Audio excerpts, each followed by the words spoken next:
Hello, good to see you. Good to see you. First of all, I can see your calls towards Europe. There will be no miracles, you write on X. EU needs to act, sanction Russia, arm, help Ukraine.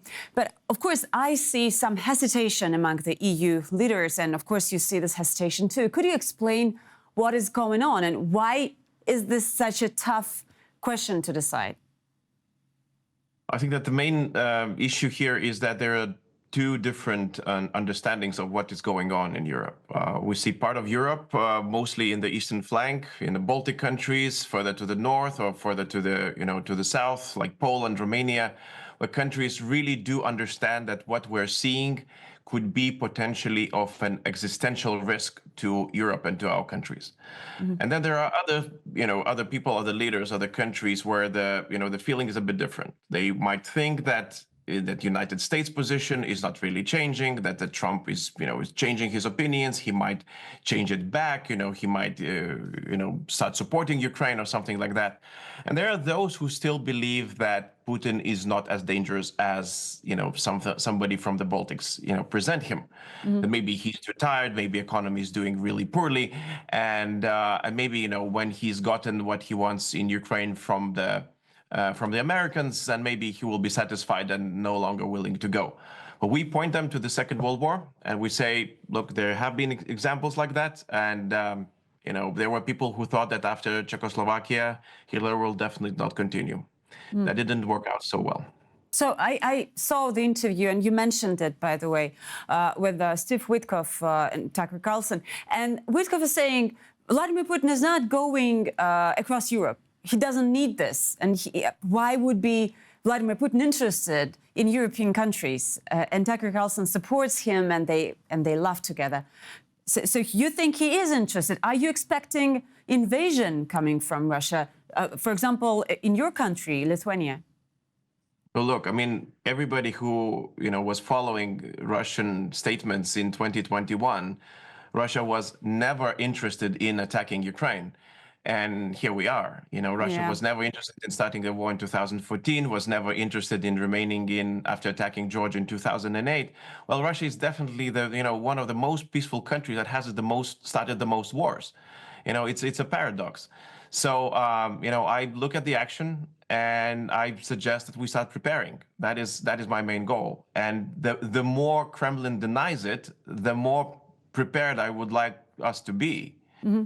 So it's, when I listen to Witkoff, for me, it's literally like a person who was given a script in Kremlin, took it back to United States, read it to Tucker Carlson, and got Tucker Carlson, surprised of how far, you can actually take the propaganda. Yeah. I would like to ask you, you have this conversations, I assume, with European politicians and diplomats and leaders of European Union.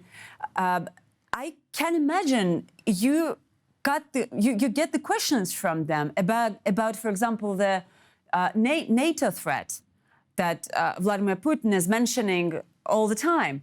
And there are so many people right now in the West, not only in the US, that actually believe that this Putin's, suggestions that NATO is a problem and a threat to Russia are legit. Do you need to explain? I mean, do you have to explain to people around you what is actually going on, and how successful are you? Well, indeed, there are people. I wouldn't be able to say, are there many of those, or kind of how many of those are there in the West. But my point is always that NATO is only a threat to Putin's imperialistic genocidal goals. Mm. If not for NATO, I don't think I would be, living in my country right now. I mean, in the way that it is currently. Mm-hmm. I'm pretty convinced that that Putin's goal is to rebuild Russian, Soviet empire, whichever, maybe he doesn't have any specific empire in his mind, but basically to expand the borders of Russia. And Vladimir Zelensky has suggested in Munich that Europe should have its own army. Would you agree with this idea? Well, Europe should be definitely doing more to defend itself, to be able to defend itself. I would even, specifically if it's an army, if it's an industry, it doesn't make much difference at this point. We have all of our, every single country has its own army. They can work together. Alliances can be, remade, redone within the European Union. What we need is industry. Currently, I think that this is the main thing. We need production. We need to produce more because, unfortunately, Russians, North Koreans, and Iranians are outproducing us. Yeah, and when we talk about arming of European Union and Europe's army or wherever, there is NATO still acting. But do you think Donald Trump is capable of leaving the alliance? Well, that's remained to be seen. There have been messages to one side and to the other side. I think that at this point it's not that that's not important at this juncture. What is most important, how does Putin reads it? If Putin believes that NATO is weaker, that that he has Trump where he wants him, basically, now they're kind of forming their own alliance. So this is the main problem. Because until the point where Putin believes that Article 5 will stop him, he will not test it. He doesn't want to lose the war. He would not want to lose the war. But if he believes that that the NATO is no more, Article 5 is no more, he would be ready to test it. And then let's think about what kind of messages we've been sending to Putin, since Donald Trump was elected. And this is where my main worry comes from, because he might be reassured that, who knows, maybe I should try. And are you expecting the deal between Trump and Putin? Because obviously, if they have a deal, the threat towards your country and other Eastern European nations would be higher. So, do you think they will sign something in the foreseeable future? And what would they sign actually? Well, I think that the deal, at least mentally, is already made. The promise that Trump made to his voters, the promise that he made publicly already after the talks, that it will be fast, it will be, everything will be fine. Shows that any price that Putin will ask, most likely Trump will be ready to pay.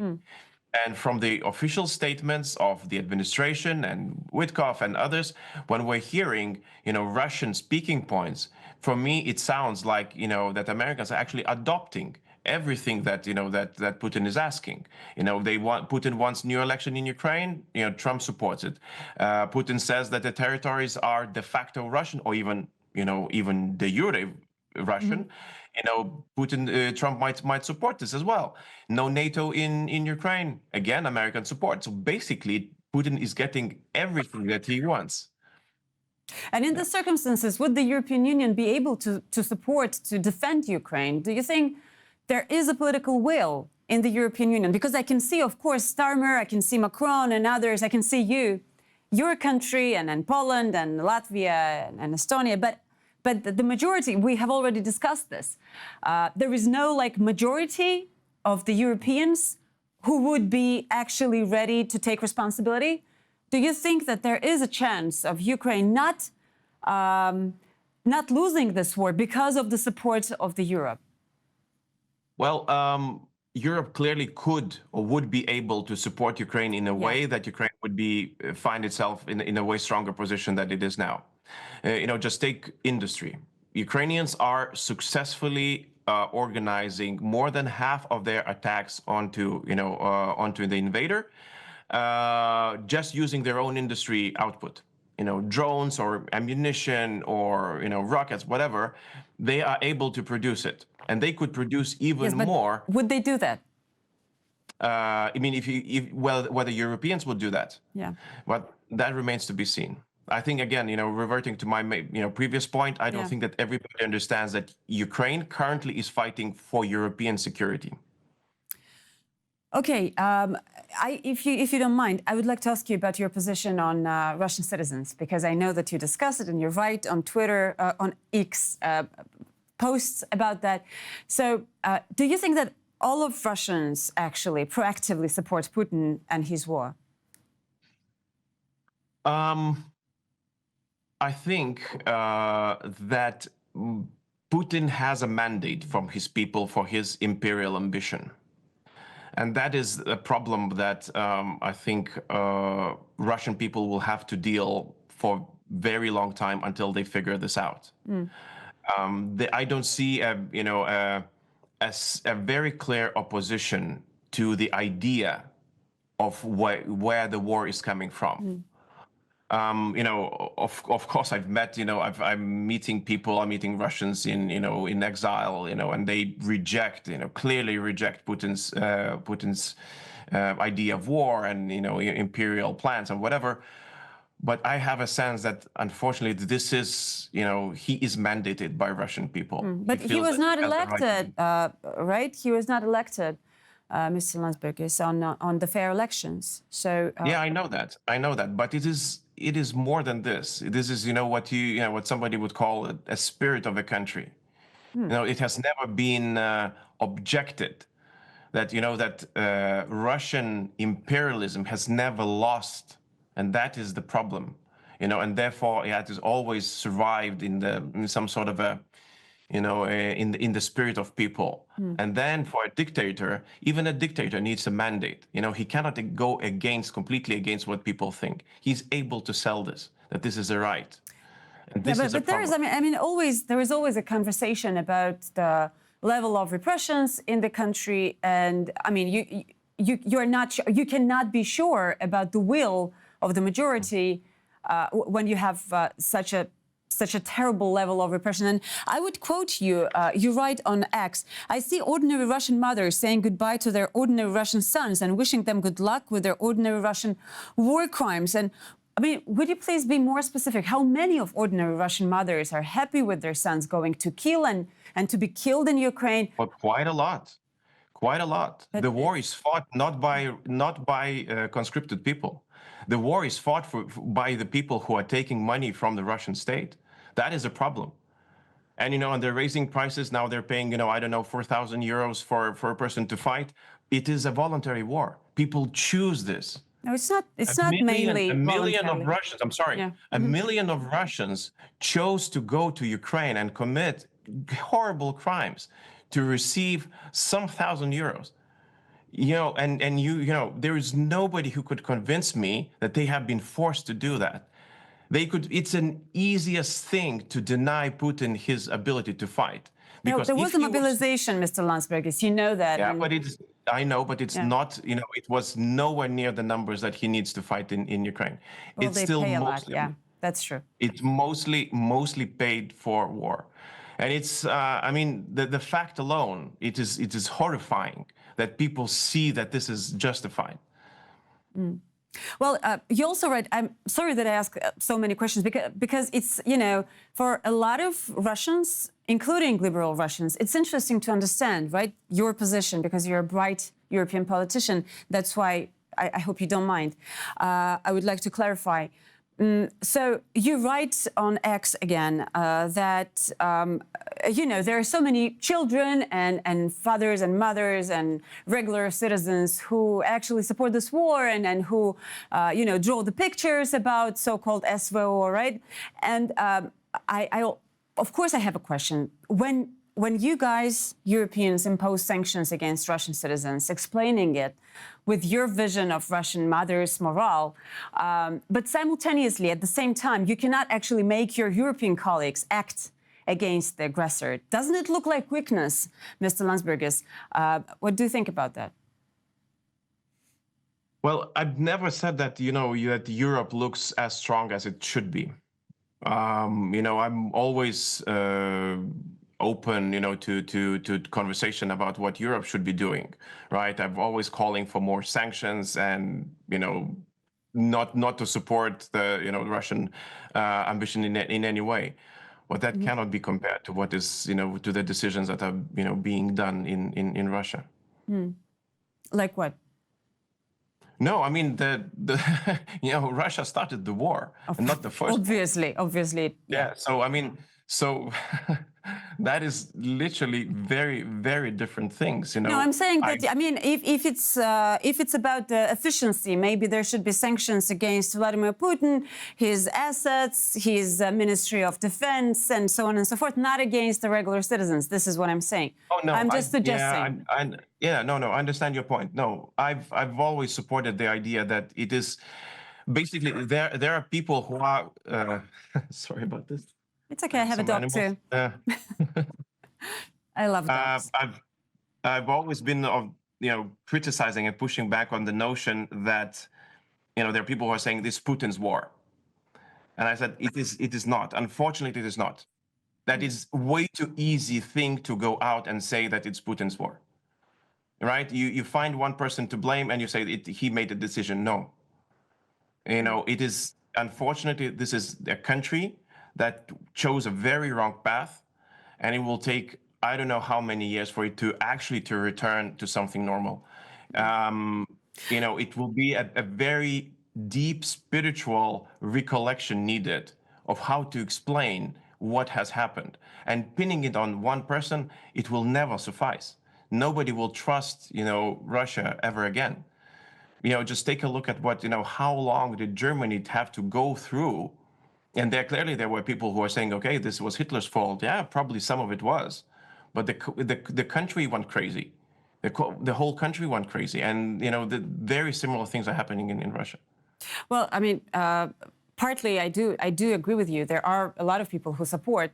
But at the same time, I think it's very easy. It's easier to blame the whole country because it's tougher and it's more complicated to understand the details and nuances of the situation in a country which is the biggest in the world, right? It's 140 million people, and they do not think they do not think the same. They're not thinking in the same way. Look, all of them. I understand. But anyways, Unfortunately, there are people who do understand Russia outside Russia.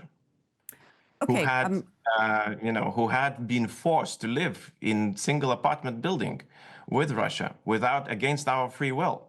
So we do know what it means to be with Russians.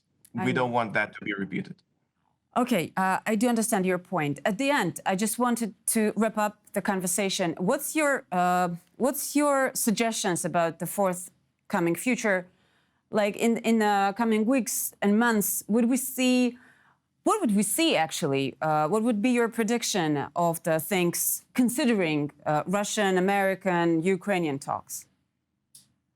I think that currently Putin finds himself in a very comfortable position. I think that, I joked that he might ask for removal on sanctions on champagne because just basically there might be a lack of it in Kremlin. Yeah, I saw that. Yeah, so clearly, I mean, I don't think that he believed that he would be so lucky as he is now. Yeah. And probably now they have to figure out how far can they take it. How best to structure the deal with Americans, and then how to pursue it further. Any hopes that that he will do something out of kindness of heart, unless it is retreat from Kiev. I don't think that he will do anything out of kindness of his heart. That means that he will pocket everything that goes his way. Mm-hmm. All the sanctions removals, anything, present it as a victory, and then think about his next conquest. Well, let's see how the European leaders act right in front of this threat. Thank you so much. It's Gabrielius Landsbergis, former Minister of Foreign Affairs of Lithuania.